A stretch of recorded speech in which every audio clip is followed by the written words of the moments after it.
चैत्र के बाद महीना आता है, दूसरा महीना आता है वैशाख का। और वैशाख मास जो है वो बड़ा बताया गया है, ध्यान दीजिए। बड़े महीने जैसे आप भादुआ का महीना जो है वो सर्दी आने वाली है, इसलिए लास्ट महीना होता है तो थोड़ा बड़ा होता है। फिर आसोज में दिन छोटे होने लगते हैं, फिर कार्तिक में बिल्कुल छोटे छोटे दिन हो जाते हैं। और गर्मी के समय वैशाख का महीना बड़ा बड़ा बताया है। किस लिए बताया है? कि वैशाख का महीना भी दान पुण्य का महीना बताया है। और वैशाख मास में जल का महत्व बताया गया है। बोलो संत भगवान की। इसलिए कहा जाता है कि वैशाख का महीना हो तो जो धर्मात्मा लोग होते हैं वह अपनी अपनी इच्छा अनुसार जल का दान करते हैं। क्या करते हैं? जल का दान। ध्यान दीजिए, अगर हम प्याऊ नहीं बना सकते तो 2 मटके तो रख सकते हैं, 2 मटके नहीं तो कहीं 1 मटका पानी का तो रख ही सकते हैं। इतना तो भगवान ने हमें दिया है, ऐसी कोई बात नहीं। बोलो श्री राम जी महाराज की। वैशाख के महीने में जो है गर्मी पड़ती है और जल की ज्यादा आवश्यकता रहती है। ऊपर से गर्मी पड़ रही है, आपको कहेंगे लीजिए थोड़ा गर्म गर्म हलवा जीव लीजिए, तो आप उस समय क्या मांगेंगे? सबसे पहले क्या मांगना चाहिए? पानी मांगना। मेरे जी निकल रहे तो शीरे की पड़ी बेटे है। ठंडा पानी की आवश्यकता रहेगी। और जब सर्दी आएगी भी समय आपा ने क्या होगा? शीरो नहीं, ठंडो ठंडो पानी पी ले थोड़ा सा, जिससे हो जाएगा। तो सामने दीख बात है। तात्पर्य वैशाख का महीना जो है वो जलपान का समय है। बोलो गुरु जी महाराज की जय। इसलिए कहा जाता है जहाँ चौराया हो, जहाँ ऐसा स्थान हो तो जल की सेवा करनी चाहिए वैशाख मास में। ये महीना बड़ा कैसे हो गया? वैशाख मास बड़ा कैसे हुआ? ये पहले बड़ा नहीं था, लेकिन जब राम जन्म का समय आया तो बड़ा हुआ। क्यों? कि मास दिवस कर दिवस भा, मर्म न जाने कोई, रत समेत रवि था के हूं, निशा कौन विधि हो। बाबा जी ने मानस में दोहा लिखा है राम जन्म के समय कि इतनी भीड़ हो रही थी, देवता लोग दर्शन को आ रहे थे, मुनिजन दर्शन को आ रहे थे, राम दर्शन को, समस्त तीर्थ जन दर्शन को आ रहे थे। माहौल ऐसा था कि भीड़ अपार थी और राम जी को सबको दर्शन देने भी आवश्यक। आप भी जाते हैं मेले में दर्शन करने के लिए, लाइन लग जाती है और खड़ा खड़ा रहना पड़ता है, पूरा पूरा दिन लग जाता है। तो यहाँ तो साक्षात भगवान का जन्म हुआ है, स्वाभाविक भी है? बात भी सही है। अब सब देवता दर्शन करना चाहते हैं तो सूर्य देव ने सोचा मैं क्यों चुप रहूं, हम भी दर्शन करेंगे। तो सूर्य देव ने भी इंतजार करना प्रारंभ कर दिया, क्योंकि राघवेंद्र का जन्म जो है वो 12:15 बजे यानी अभिजीत मुहूर्त में भगवान का दिव्यमान अवतार हुआ है। और इस अवतार की कथा में सब भगवान के दर्शन करने आ रहे हैं। इसलिए बाबा ने कलम उठाई, लिखा 1 महीने का पूरा 1 दिन हो गया वैशाख मास का। मास दिवस कर दिवस भार, मर्म न जाने कोई। क्योंकि राम जन्म देखने के लिए स्वयं सूर्य नारायण का रथ जो था वो बीचों बीच रह गया, नहीं तो इधर गए और नहीं उधर गए, बीच में ही रह गए। अब जब बीच में रह जाए तो रात्रि होगी कैसे? एक बार ताली का उद्घोष कीजिए।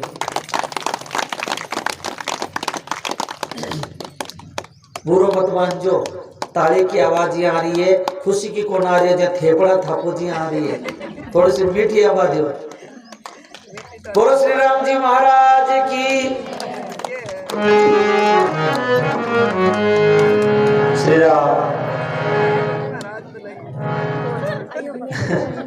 बोलो गोविंद भगवान की।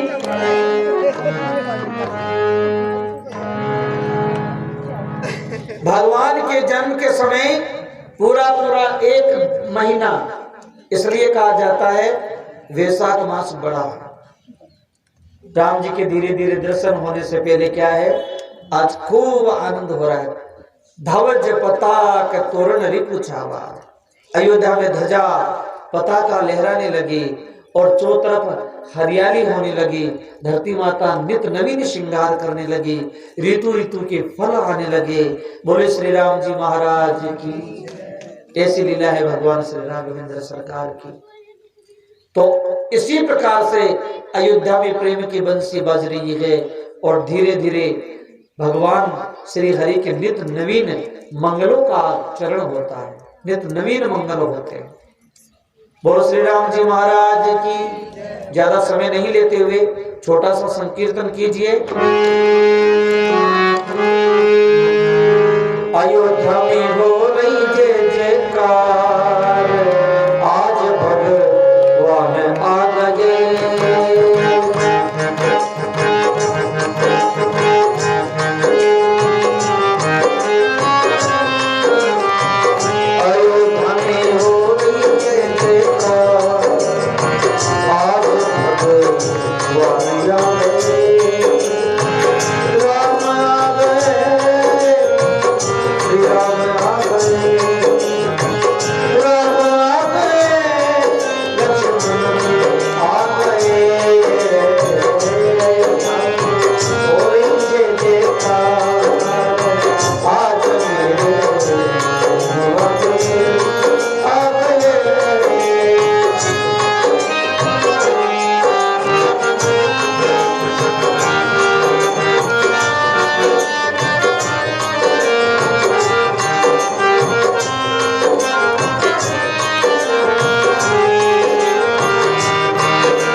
Oh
अपने अपने मन से जो भी ला सकते हैं।